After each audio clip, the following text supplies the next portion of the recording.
أعوذ بالله من الشيطان الرجيم كلا إن كتاب الفجار لفي سجين وما أدراك ما سجين۔ بسم اللہ الرحمن الرحیم۔ خواتین و حضرات، مومن اس بات پر ایمان رکھتا ہے کہ اس کائنات کی ہر چیز کو پالنے والا اللہ سبحانہ و تعالی ہے، اس میں اس کا کوئی شریک نہیں۔ یہ بات اولاً اللہ رب کریم نے ہمیں بتائی ہے، اور ثانیاً نقلی اور عقلی دلائل کا تقاضا بھی یہی ہے۔ خواتین و حضرات، میں آپ کے سامنے قرآن و سنت سے کچھ دلائل پیش کروں گا۔ اپنی ربوبیت کی خبر اللہ سبحانہ و تعالی نے دی۔ قرآن میں ارشاد باری تعالیٰ ہے، الحمدللہ رب العالمین، سب تعریف اللہ کے لیے جو سارے جہانوں کا پالنے والا ہے۔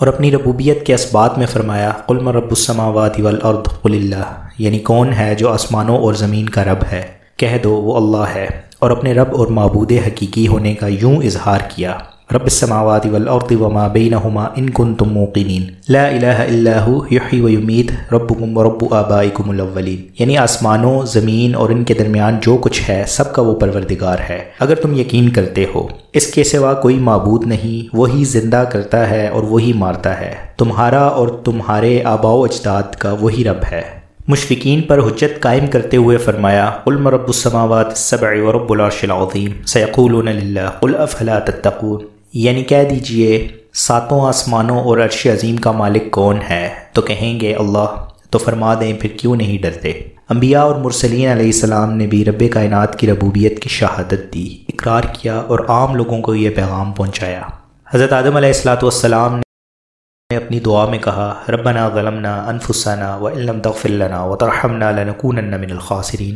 اے ہمارے پالنے والے، ہم نے اپنی جانوں پر ظلم کیا، اگر تو نے ہمیں نہ بخشا اور ہم پر رحم نہ کیا تو ہم خسارہ پانے والوں میں سے ہو جائیں گے۔ نوح علیہ السلام نے اللہ سبحانہ و تعالیٰ سے فریاد کی، ربی انہم عصونی واتبعوا من لم یزدہ مالہ وولدہ الا خسارا، یعنی اے میرے رب، انہوں نے میری نافرمانی کی ہے اور ان معبودان باطلہ کی پیروی کی ہے جنہیں ان کے مال اور اولاد نے نقصان ہی پہنچایا۔ اور فرمایا، ربی ان قومی کذبون فافتح بینی وبینہم فتحا ونجنی ومن معی من المؤمنین، یعنی اے میرے رب، میری قوم نے میری تکذیب کر دی، بس میرے اور ان کے درمیان فیصلہ کر دیجئے اور مجھے اور میرے ساتھیوں کو نجات عطا کر دیجئے۔ ابراہیم علیہ السلام نے حرم مکہ مکرمہ کے لیے اپنے اور اپنی اولاد کے لیے ان الفاظ میں دعا کی، رب اجعل ھذا البلد آمنا واجنبنی وبنی ان نعبد الاصنام، اے میرے پروردگار، اس شہر کو امن والا بنا اور مجھے اور میری اولاد کو بتوں کی عبادت سے بچا۔ یوسف علیہ السلام نے اللہ سبحانہ و تعالیٰ کی ثنا کرتے ہوئے اپنی دعا میں فرمایا، ربی قد آتیتنی من الملک وعلمتنی من تأویل الاحادیث فاطر السماوات والارض انت ولی فی الدنیا والآخرہ توفنی مسلما والحقنی بالصالحین، اے میرے مربی، اے میرے پالنے والے، اے میرے پروردگار، تو نے مجھے سلطنت عطا کی، خوابوں کی تعبیر کی تعلیم دی، آسمانوں اور زمین کے پیدا کرنے والے، دنیا اور آخرت میں تو ہی میرا کارساز ہے، اسلام پر مجھے موت دے اور صالحین میں شامل فرما۔ موسیٰ علیہ السلام نے اپنی ایک دعا میں یوں اظہار کیا، رب اشرح لی صدری ویسر لی امری واحلل عقدۃ من لسانی یفقہوا قولی واجعل لی وزیرا من اہلی، اے میرے پالنے والے، اے میرے پروردگار، میرا سینہ کھول دے، میرے معاملات میں آسانی عطا فرما، میری زبان کی گرہ کھول دے، یہ لوگ میری بات سمجھ لیں اور میرے اہل میں سے میرا وزیر مقرر فرما۔ ہارون علیہ السلام نے بنی اسرائیل سے خطاب کرتے ہوئے فرمایا، وَإِنَّ رَبُّكُمُ الرَّحْمَٰنُ فَاتَّبِعُونِي وَأَطِيعُوا أَمْرِي، یقیناً تمہارا رب رحمان ہے، پس میری پیروی کرو اور میرا حکم مانو۔ حضرت زکریا علیہ السلام کی درخواست بھی کچھ اس انداز میں تھی، ربی انی وہن العظم منی واشتعل الرأس شیبا ولم اکن بدعائک ربی شقیا، اے میرے رب، میری ہڈیاں بوسیدہ ہو گئی، سر سفید ہو گیا، اور اے میرے رب، میں تجھ کو پکار کر کبھی محروم نہیں رہا۔ اور یہ دعا کی، ربی لا تذرنی فردا وانت خیر الوارثین، اے میرے رب مجھے اکیلا نہ چھوڑ اور تو سب سے اچھا وارث ہے۔ اللہ تعالیٰ کے ایک استفسار کے جواب میں عیسیٰ علیہ السلام نے عرض کی، ما قلت لهم الا ما امرتنی به ان اعبدوا اللہ ربی وربکم، میں نے انہیں وہی کہا جس کا تو نے حکم دیا، یہ کہ اللہ کی عبادت کرو جو میرا اور تمہارا رب ہے۔ اور اپنی قوم سے گفتگو کرتے ہوئے فرمایا، یا بنی اسرائیل اعبدوا اللہ ربی وربکم انہ من یشرک باللہ فقد حرم اللہ علیہ الجنۃ ومأواہ النار وما للظالمین من انصار، اے بنی اسرائیل، اللہ سبحانہ و تعالیٰ کی عبادت کرو جو میرا اور تمہارا رب ہے۔ جس نے اس کے ساتھ شرک کیا، یقیناً اللہ نے اس پر جنت حرام کر دی اور اس کی جگہ جہنم ہے اور ظالموں کا کوئی مددگار نہیں۔ آپ صلی اللہ علیہ وسلم مشکل کے وقت یہ دعا فرمایا کرتے تھے، لا الہ الا اللہ العظیم الحلیم، لا الہ الا اللہ رب العرش العظیم، لا الہ الا اللہ رب السماوات ورب الارض ورب العرش الکریم۔ عظمت والے اللہ کے سوا کوئی معبود نہیں، وہ عرش عظیم کا مالک ہے، اس کے سوا کوئی عبادت کے لائق نہیں، وہ آسمانوں اور زمین کا رب ہے اور عرش کریم کا مالک ہے۔ بس آپ علیہ الصلوۃ والسلام اور دیگر تمام انبیاء اور رسل علیہم السلام اللہ تعالیٰ کی ربوبیت پر یقین رکھتے تھے اور اسی کو مدد کے لیے پکارتے تھے، اور یہ لوگوں میں سب سے زیادہ عقل اور معرفت میں کامل اور قول کے سچے تھے، اور روئے زمین کے تمام مخلوقات سے انہیں اللہ سبحانہ و تعالیٰ اور اس کی صفات کی معرفت سب سے زیادہ حاصل تھی۔ علم و دانش اور حکمت و فہم کے حامل کروڑوں انسانوں کا کائنات کے رب کی ربوبیت پر پختہ یقین، اعتراف اور اعلان، یہ بھی اس عقیدے کی صداقت پر ایک دلیل ہے۔ اسی طرح بے شمار عقل مند اور سلیم الفطرت انسانوں کا یہ یقین کامل ہے کہ اللہ سبحانہ و تعالیٰ ہی تمام مخلوق کا مربی اور ان کا پالنے والا ہے۔ خواتین و حضرات، اب میں آپ کے سامنے اللہ سبحانہ و تعالیٰ کی ربوبیت کے کچھ عقلی دلائل پیش کروں گا۔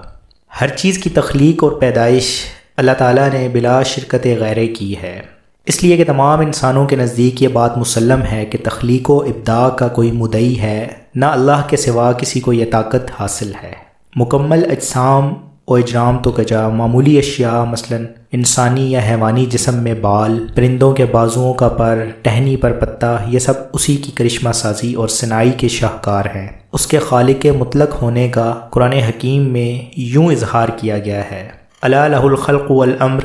تبارک اللہ رب العالمین۔ سنو، تخلیق اور اختیار اسی کا ہے، اللہ برکت والا اور کل جہانوں کا مربی ہے۔ ایک اور جگہ یوں بیان کیا، الحمدللہ الذی خلق السماوات والارض وجعل الظلمات والنور، یعنی سب تعریف اللہ سبحانہ و تعالیٰ کے لیے ہے جس نے آسمانوں اور زمینوں کو پیدا کیا اور اندھیرے بھی بنائے اور روشنی بھی بنائی، اور فرمایا وَهُوَ الَّذِي يَبْدَأُ الْخَلْقَ ثُمَّ يُعِيدُهُ وَهُوَ أَهْوَنُ عَلَيْهِ وَلَهُ الْمَثَلُ الْأَعْلَى فِي السَّمَاوَاتِ وَالْأَرْضِ وَهُوَ الْعَزِيزُ الْحَكِيمُ۔ اسی نے مخلوق کی ابتدا کی، پھر ان کو اسی طرح لوٹائے گا، اور یہ اس پر آسان ہے۔ آسمانوں اور زمین میں اس کی صفات اعلیٰ ہیں اور وہ غالب حکمت والا ہے۔ دیکھیے، اللہ سبحانہ و تعالیٰ کا ہر چیز کو پیدا کرنا کیا اس کے موجود ہونے اور ہر چیز کے رب ہونے کی دلیل نہیں ہے؟ کیوں نہیں؟ اے ہمارے رب، ہم اس بات کا اقرار کرتے ہیں، رزق دینے والی ذات صرف اللہ تعالیٰ کی ہے۔ زمین کے اطراف میں پھرنے والے جانور، پانی میں تیرنے والی مخلوق یا چھپی ہوئی جگہوں پر پوشیدہ اور زندہ حقیقتیں، ان سب کی روزی کا خالق اللہ سبحانہ و تعالیٰ کی ذات ہے، اور اسی کی رہنمائی سے اس کے حصول کی معرفت لینے کی کیفیت اور اس سے فائدہ اٹھانے کا طریقہ معلوم ہوتا ہے۔ چیونٹی جیسے معمولی کیڑے سے لے کر انسان جیسی کامل نوع تک سب اپنے وجود و تکوین، اپنی غذا اور روزی میں ایک اللہ سبحانہ و تعالیٰ کی محتاج ہیں، اور وہی اللہ تعالیٰ ان کا موجد ہے، بنانے والا ہے، غذا مہیا کرنے والا ہے اور روزی دینے والا ہے۔ قرآن پاک کی یہ آیات مبارکہ اسی حقیقت کو کتنے اچھے انداز سے ثابت کرتی ہے۔ فَلْيَنظُرِ الْإِنسَانُ إِلَىٰ طَعَامِهِ أَنَّا صَبَبْنَا الْمَاءَ صَبًّا ثُمَّ شَقَقْنَا الْأَرْضَ شَقًّا فَأَنبَتْنَا فِيهَا حَبًّا وَعِنَبًا وَقَضْبًا وَزَيْتُونًا وَنَخْلًا وَحَدَائِقَ غُلْبًا وَفَاكِهَةً وَأَبًّا، یعنی انسان اپنے کھانے کو دیکھے کہ ہم نے پانی اوپر سے برسایا، پھر زمین کو چیرا، اس میں دانے، انگور، سبزی، زیتون، کھجور اور گھنے باغ اور میوہ جات اگائے، اور جانوروں کے لیے چارہ پیدا کیا، اور فرمایا وَأَنزَلَ مِنَ السَّمَاءِ مَاءً فَأَخْرَجْنَا بِهِ أَزْوَاجًا مِّن نَّبَاتٍ شَتَّىٰ كُلُوا وَارْعَوْا أَنْعَامَكُمْ، اور اوپر سے پانی اتارا، پھر ہم مختلف قسم کی پیداوار نکالتے ہیں، بس تم بھی کھاؤ اور اپنے جانوروں کو بھی چراؤ۔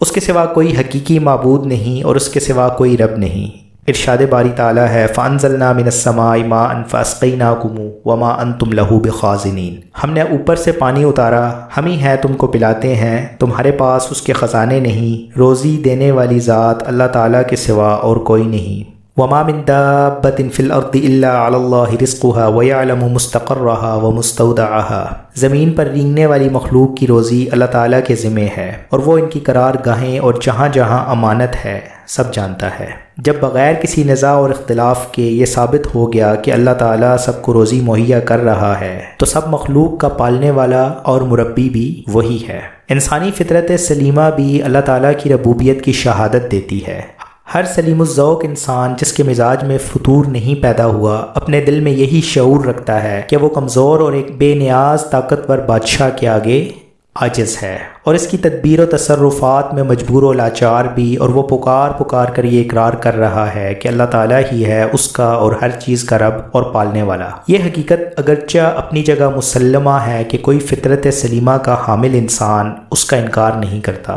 تاہم قرآن کریم نے بت پرستوں کے اعتقاد سے بھی اس حقیقت کا مزید اثبات کیا ہے کہ وہی خالق ہے اور وہی مربی ہے۔ وَلَئِن سَأَلْتَهُم مَّنْ خَلَقَ السَّمَاوَاتِ وَالْأَرْضَ لَيَقُولُنَّ خَلَقَهُنَّ الْعَزِيزُ الْعَلِيمُ، اور اگر آپ ان سے پوچھیں کہ کس نے آسمانوں اور زمین کو پیدا کیا تو کہیں گے ان کو غالب علم والے نے پیدا کیا۔ اور فرمایا قُلْ مَن رَّبُّ السَّمَاوَاتِ السَّبْعِ وَرَبُّ الْعَرْشِ الْعَظِيمِ سَيَقُولُونَ لِلَّهِ، آپ کہہ دیجئے کہ 7 آسمانوں اور عرش عظیم کا رب کون ہے تو کہیں گے اللہ ہی ہے۔ وَلَئِن سَأَلْتَهُم مَّنْ خَلَقَ السَّمَاوَاتِ وَالْأَرْضَ وَسَخَّرَ الشَّمْسَ وَالْقَمَرَ لَيَقُولُنَّ اللَّهُ، اور اگر آپ ان سے پوچھیں کہ آسمانوں اور زمین کو کس نے پیدا کیا اور سورج اور چاند کس کے تابع ہیں تو یقیناً کہیں گے اللہ سبحانہ و تعالیٰ نے پیدا کیا اور اسی کے تابع ہیں۔ خواتین و حضرات، ہر چیز کا مالک صرف اللہ تعالیٰ ہی ہے اور ان میں اسی کا تصرف چلتا ہے اور اسی کی تدبیر کار فرما ہے، اور یہ بھی اس کی ربوبیت کی نشانی ہے۔ دیکھیے، تمام انسان اس حقیقت کو تسلیم کرتے ہیں کہ یہ کائنات اور انسان در حقیقت کسی چیز کے مالک نہیں ہے۔ جب انسان اس دنیا میں آتا ہے تو اس کے جسم پر کپڑا موجود نہیں، نہ پاؤں میں جوتے ہیں، اور جب اس دنیا سے جاتا ہے